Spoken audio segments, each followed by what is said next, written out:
we call it completely digital, which is the idea that for marketers to be successful today, they really need to start with digital rather than start with traditional media, which I guess relates to the broader theme of the Connection project around how can brands connect with consumers in a digital age. The future for both traditional and digital marketing will probably, like all changes, be more impactful in the long run, but take longer to come than we imagine. One observation would be that the last quarter of 2010 was the fastest quarter in WPP's growth in 10 years, right, since 2000. And it was driven by traditional TV and the United States. So while as a group our strategy might be summed up as China and the internet, actually in the short term, results are being driven by the dead cat bounce, if you like, in traditional TV and the resurgence of the United States.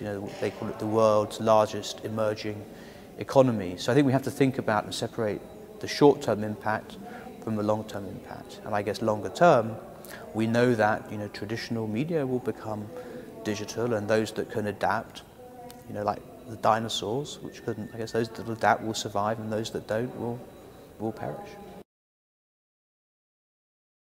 I mean, my advice to marketers is just to be curious, really, to try things out, to experiment, to spend time with innovators, maybe to attend conferences, not too many conferences, but enough conferences to know what's going on, to listen and observe what consumers are really doing, and to challenge traditional thinking.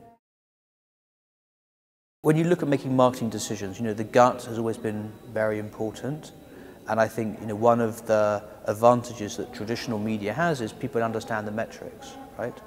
When I read, it's interesting, when I read a book on a Kindle and it says you're at section 1252 out of 23,000, I find it very hard to digest, right? Where it says I'm at page 36 out of 360, I know exactly where I am. And I think that's the type of transition we need to make between traditional metrics and digital metrics. And people are just more comfortable with the traditional metrics. And ironically, the massive data that comes out of digital marketing means there's a higher burden of proof. We spend more time studying a $100,000 internet buy than a $10 million traditional TV buy. So I think we're going to have to see some shift in how we think about metrics and how we take advantage of what digital media can give, and maybe apply a few higher hurdles to traditional media as well.